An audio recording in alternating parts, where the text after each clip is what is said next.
c'est la bourse cash. Alexandre Baradez nous rejoint. Bonjour Alexandre. Bonjour Guillaume. Bonjour. Chef analyste d'IG. Alexandre, vous venez dire au marché leurs 4 vérités. Vous êtes sûr de vouloir vous lancer? Oui Guillaume. Alors voilà, on y va. On fonce droit devant. Tel est votre message. Pour vous, la baisse des cours du pétrole a une explication. La Chine qui électrifie son parc de voitures et du coup, ça finit par se voir aussi sur les cours du pétrole. Ce diagnostic très personnel sur les causes de la baisse du pétrole, ce diagnostic, vous l'assumez, Alexandre? Oui Guillaume, je l'assume.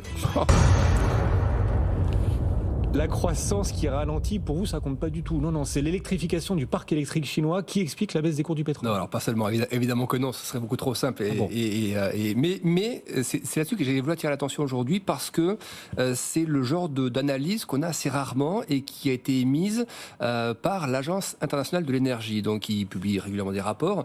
Dans le dernier rapport qu'elle a publié, donc elle fait un focus sur la Chine, où elle explique que la demande de pétrole, la croissance de la demande de pétrole au premier semestre notamment, était de 800 000 barils jour. C'est un rythme qui est 3 fois plus faible que le rythme observé entre, en gros, janvier et août de l'année dernière. Donc, on a toujours une croissance de la demande de pétrole en Chine, mais c'est une croissance qui est 3 fois plus faible. Et les raisons, donc, il y a une partie, évidemment, une bonne partie, une large partie, la majeure partie d'ailleurs, qui est attribuable à la question de la demande, du ralentissement économique chinois notamment. La question aussi de l'Europe, la dynamique européenne, la dynamique mondiale de croissance. Mais dans son rapport, l'agence explique que la vitesse d'électrification du parc automobile chinois joue un rôle dans ces statistiques-là également.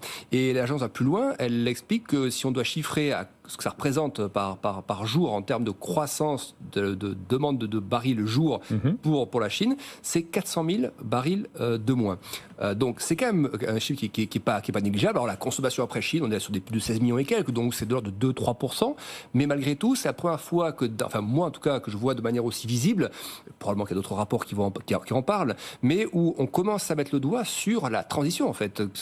Qu'est-ce que la transition peut amener en termes de changement dans les comportements de consommation, en termes de quantité aussi, on commence à évaluer les quantités que ça représente, et ça rappelle des chiffres. Alors Antoine connaît ça beaucoup mieux que moi, mais moi je ne connaissais pas ce chiffre avant d'avoir lu le rapport.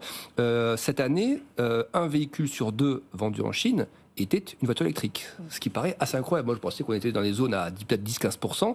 Un véhicule vendu sur 2 en Chine cette année est un véhicule électrique. Donc, ça montre à l'échelle d'un pays de plusieurs centaines de millions de conducteurs, eh bien qu'effectivement, ces changements de structure du parc automobile peuvent commencer à avoir une influence sur la demande de pétrole et pas seulement des critères, même s'ils sont encore majoritaires, ils pèsent largement, mais la typologie du type de véhicule. C'est une des causes de la baisse des cours du pétrole.